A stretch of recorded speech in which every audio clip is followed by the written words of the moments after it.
Hey everybody, welcome back to the channel. This is one incredibly nerdy discussion I've got for you today about gears. Now for the Indian Pacific Wheel Race, I've got a custom 13 to 36 cassette. Runs with my Ultegra medium cage Di2 rear derailleur very well. Now I wanted to talk to you about this in detail because I'm going to do a full video about the full build of the bike where I talk a bit about it, but I wanted you guys to sort of understand the process that I came to get to having this cassette.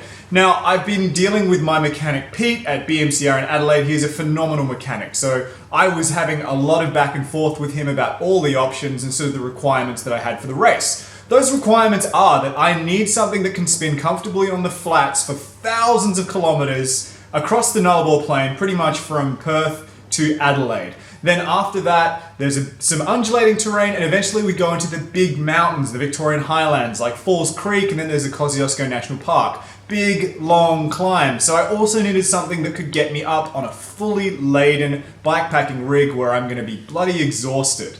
So those were the requirements. It's a very niche thing that I'm doing. We talked through so many options. We talked through the Praxis Micro Compact. Wouldn't have worked because Praxis only works with their own bottom bracket, and that bottom bracket would not have worked with the Di2 requirements of the Curve Belgian Spirit. Then there were things like the FSA, the adventure gearing that they have come out with. That wouldn't have worked because the Q factor would have been wrong. We talked about mountain bike cranks. They wouldn't have worked either.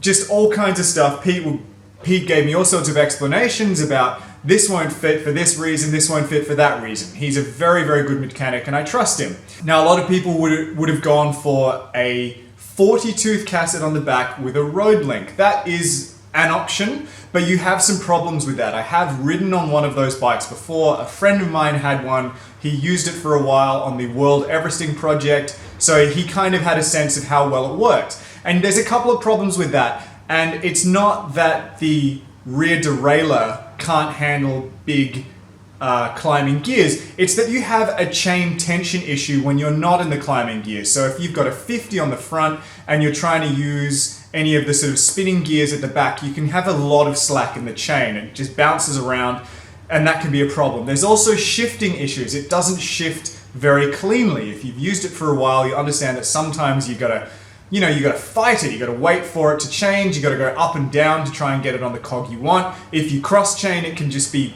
crazy. So I didn't want to have to deal with that for 5,500 kilometers, just too much of a pain in the ass. Some people love it, great. So what I have here is a 13 to 36, and the reason it works is that there isn't the 11 and 12 at the spinning gear end. So that reduces the extreme difference between the front chainring and the rear smallest cogs. So that helps address the chain slack issue. And the Di2 Ultegra rear derailleur can handle a 36 when it's adjusted properly, which it is adjusted properly because I got a proper mechanic to do it. There's so many options for this, and he did a great job of this setup. So what I've got here is those close ratios when I need them on the flat. So there's not the huge gaps between the cassette, between the gear ratios like there is on a 40 tooth. They are very big. You may not be able to find the comfortable cadence that you want with a cassette like that. So I've gone with something that just will suit me across the board. Plenty of gears for spinning. It shifts fantastically for what he's been able to do. He's aligned all the cogs. He's put them all in a specific order, aligned ones that needed to be aligned, and used a SRAM chain, which is apparently quite good for lateral flex. He's used all of that to get it so it's not just a good ratio for what I need, it also shifts like a regular cassette. He said maybe 1 or 2 shifts out of 100. It might be a little bit slow, might be a little bit chatty, but eventually it'll get in there. So he's done a fantastic job with this, and I'm super duper happy with what he's done. This is an option. If you want to learn how to do it, talk to your mechanic. If you have a good mechanic, I can't give you the exact process of what he went through. There's all kinds of different cogs from different cassettes. There's probably about 4 all in there. And he's aligned everything, he spent so much time getting it all perfect. It's not an easily replicatable process. I can't just give you a list of instructions and you do it yourself.